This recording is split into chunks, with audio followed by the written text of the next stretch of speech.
YS Vivekananda Reddy హత్య కేసుపై తొలిసారి వివాదాస్పద వ్యాఖ్యలు చేశారు వైఎస్ జగన్మోహన్ రెడ్డి. తన బాబాయిని చంపింది ఎవరనేది తన ఇద్దరు చెల్లెళ్లకు తెలిసినప్పటికీ తన ఇద్దరు చెల్లెళ్ళు మాత్రం తన బాబాయిని చంపినటువంటి హంతకులకే సపోర్ట్ చేస్తున్నారు అంటూ కూడా కొన్ని సంచలనమైనటువంటి వ్యాఖ్యలు చేసిన నేపథ్యంలో ఈ అంశానికి సంబంధించి మనతో మాట్లాడేందుకు ప్రముఖ సీనియర్ జర్నలిస్ట్ దుర్గాకుమార్ గారు మనతో ఉన్నారు. సార్తో మాట్లాడదాం. సార్ నమస్తే. సార్ నమస్కారం. కృష్ణ గారు, మన వీక్షకులు కూడా నమస్కారం. సార్, వైఎస్ వివేకానందరెడ్డి హత్య కేసుపై తొలిసారి వివాదాస్పదమైనటువంటి వ్యాఖ్యలు చేశారు జగన్మోహన్ రెడ్డి. తన బాబాయిని హత్య చేసింది ఎవరనేది తన ఇద్దరి చెల్లెళ్లకు తెలిసినప్పటికీ తన ఇద్దరి చెల్లెళ్ళు మాత్రం ఆ హంతకులకే సపోర్ట్ చేస్తున్నారు అంటూ కొన్ని కీలకమైనటువంటి వ్యాఖ్యలు చేశారు. ఏంటి సార్ ఆయన వ్యాఖ్యల వెనక ఆయన ఉద్దేశం ఏంటి అంటే ఏం చెప్తారు? అంటే అసలు వివేకానంద రెడ్డి గారిని చంపింది ఎవరని మొట్టమొదటిసారిగా ప్రపంచానికి చెప్పింది జగన్మోహన్ రెడ్డి గారు అండి. అన్ని సోషల్ మీడియా కెమెరాలు ముంచిపారు. ఇప్పటికైనా అది ఆన్ రికార్డు ఉంది. ఆయన చెప్పిన 5 పేర్లండి: చంద్రబాబు నాయుడు గారు, లోకేష్, ఆదినారాయణ రెడ్డి, బీటెక్ రవి, ఇంకో పేరు కూడా చెప్పాడు అక్కడ, లోకల్ పేరు. 5 పేర్లు చెప్పాడు. అసలు హంతకులు ఎవరనేది ఒక్క జగన్మోహన్ రెడ్డి గారికి తెలుసు.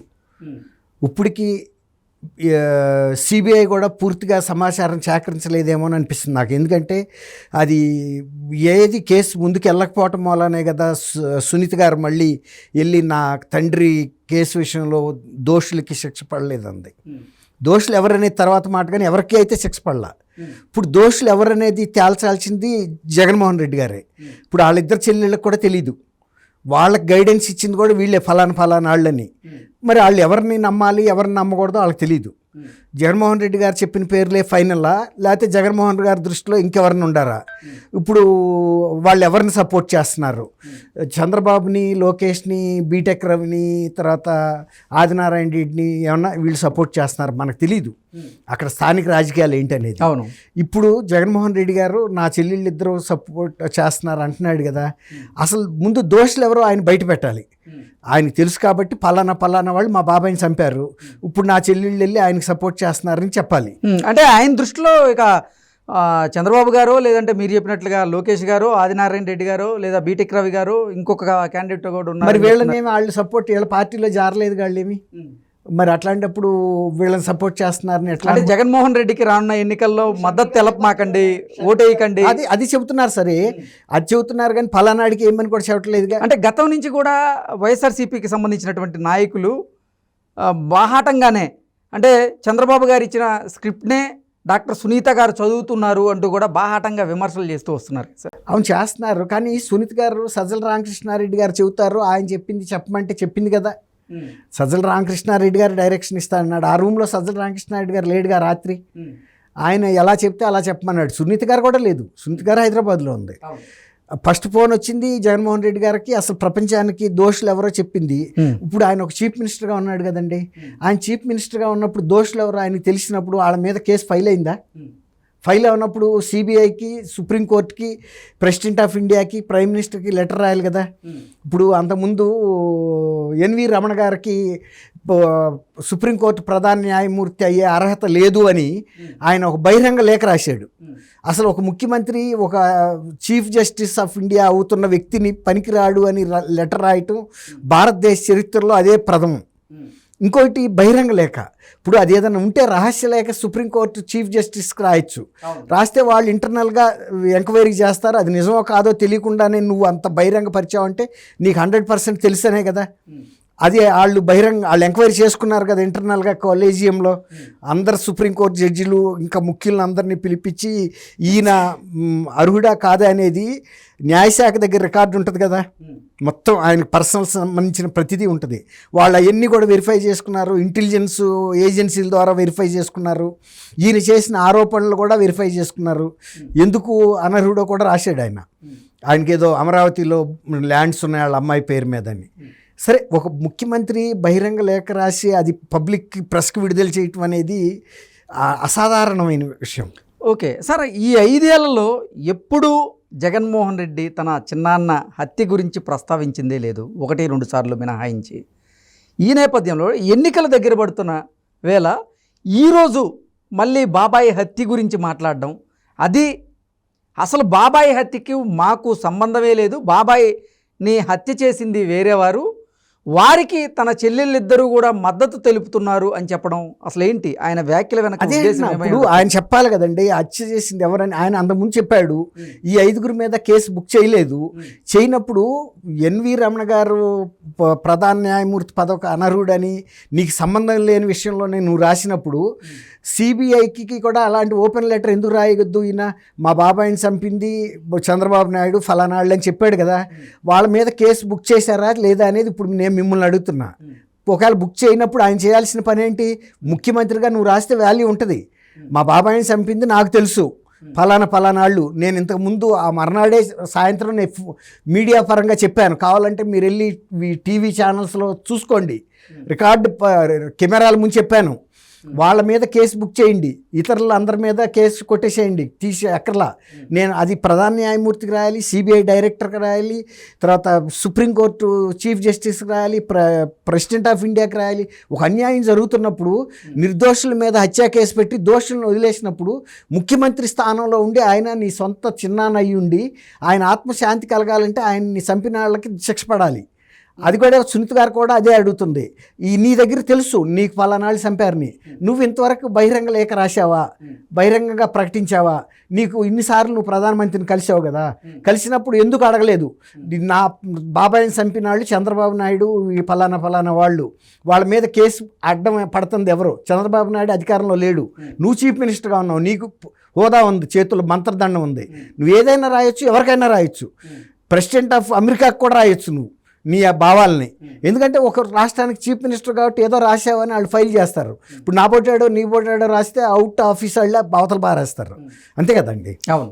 మరి ఎన్ రమణ గారు పనికిరాడని చెప్పిన వ్యక్తిని మళ్ళీ ఆయనే తీసుకొచ్చి సన్మానం చేశాడు. ఇప్పుడు ఈయన ఏమంటున్నాడు, వాళ్ళ చెల్లెళ్ళు ఎవరైతే అంతకులు ఉన్నారో వాళ్ళని మద్దతు ఇస్తున్నాడు అన్నావు. నువ్వు పనికిరాడని చెప్పిన వ్యక్తి ఎన్ రమణని నువ్వు విజయవాడలో అమరావతిలో సన్మానం చేయలేదా? నువ్వు పనికిరాడని చెప్పిన వ్యక్తి నువ్వు సన్మానం చేయాల్సిన అవసరం? అంటే ఆయన అసలు ముఖ్యమంత్రి అయిన తరువాత ఈ వైఎస్ వివేకానంద రెడ్డి గారి హత్య గురించి ఎత్తలేదు. తర్వాత 22 మంది హత్య గురించి ఏదైనా పత్రికలు రాసినప్పుడు కూడా అసలు స్పందించకపోవడం ఒక ఎత్తు అయితే, ఒక పిటిషన్ తీసుకొచ్చారు, ఒక పిటిషన్ దాఖలు చేశారు ఆయన. మా బాబాయ్ హత్య గురించి అసలు ఎక్కడ మాట్లాడకూడదు అనే విధంగా ఒక పిటిషన్ కూడా తీసుకొచ్చాడు. ఆ తర్వాత అది అంటారు దాన్ని, ఆ పిటిషన్ పేరు ఎక్కడ పబ్లిష్ చేయకూడదని. సరే అది తీసుకొచ్చాడు. కానీ ఇప్పుడు ఎన్నికల వేళ ఆయనే మళ్ళీ వాళ్ళ బాబాయ్ హత్య గురించి మాట్లాడారు. ఒకే గతంలో ఆయన చెప్పినప్పుడు నమ్మి ఆయనకి గెలిపించారండి. ఒకే హత్య మీద 2 ఫలితాలు పొందాలని చూస్తున్నాడు. మళ్ళీ ఈ ఎలక్షన్ కూడా దాన్నే విత్తనంగా నాటుతున్నాడు. ఒక విత్తనం నాటాడు, మంచి ఫలితం వచ్చింది, క్రాప్. మళ్ళీ అదే వివేకానంద రెడ్డి గారి హత్య గురించి ఇప్పుడు ఆయనకి 22 మంది లోక్సభ సభ్యులు ఉన్నారండి. తర్వాత బీజేపీకి main supporter, one of the main supporter, రాజ్యసభలో కూడా అన్ని బిల్లులకి ఇచ్చేశాడు. అట్లాంటప్పుడు నా బాబాయిని చంపిన వాళ్ళ మీద మీరు కేసు ఫైల్ చేయాలని లోక్సభలో ప్రస్తావించవచ్చు కదా. ఒక ముఖ్యమంత్రిగా 14 ఏళ్ళు చేసిన వ్యక్తి వాళ్ళ కొడుకే చంపారు, ఇదిగో పక్కన ఆదినారాయణ రెడ్డి ఇప్పుడు ఆయన బీజేపీలోనే ఉన్నాడు, మీ ఎమ్మెల్యే కూడా మీ పార్టీలో ఉన్న వ్యక్తి కూడా ఉన్నాడు ఇందులోనూ అని ఎప్పుడన్నా లోక్సభలో ప్రస్తావించారా? రాజ్యసభలో విజయసాయి రెడ్డి గారు ఉన్నారు కదా, ఆయన కూడా చెప్పాడు కదా, ఆయన గుండెపోటు వచ్చి చచ్చిపోయాడు ఒకసారి చెప్పాడు, వీళ్ళు చంపారని కాసేపు చెప్పాడు.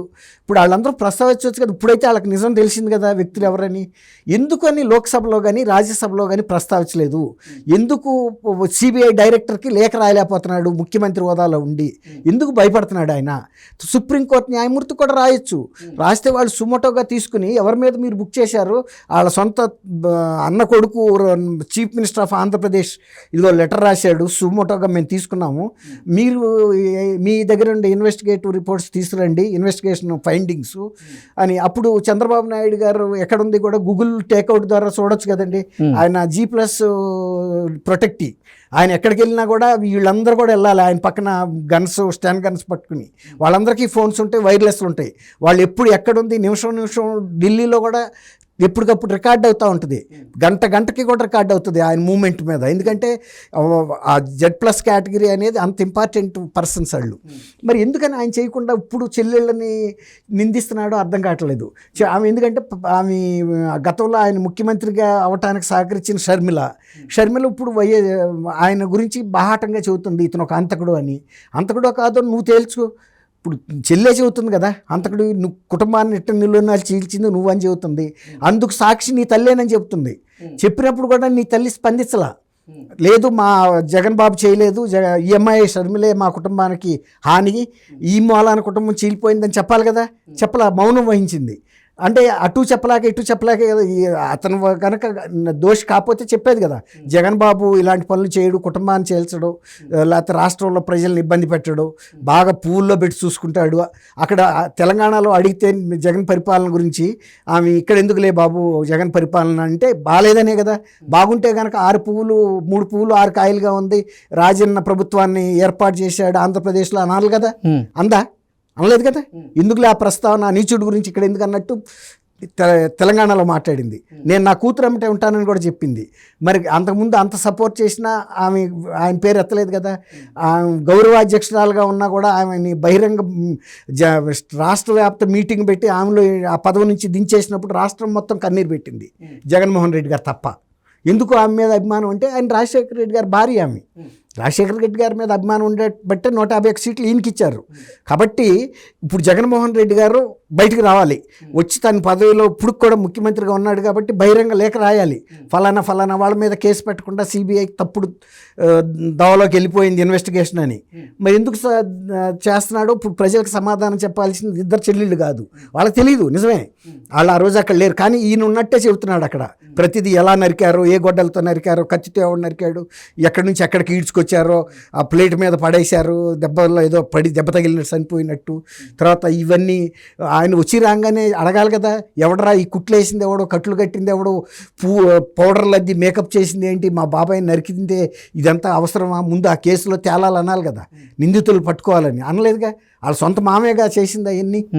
తర్వాత అవినాష్ రెడ్డి గారు అక్కడే ఉన్నాడు కదా. మరి అట్లాంటప్పుడు ఎవరో నిందితులు ఇప్పటికైనా ఆయన చెప్పాలి, చెబితే తెలుస్తుంది. మరి ఎందుకు మౌనం వహిస్తున్నాడు అనేది మనం చూడాలి.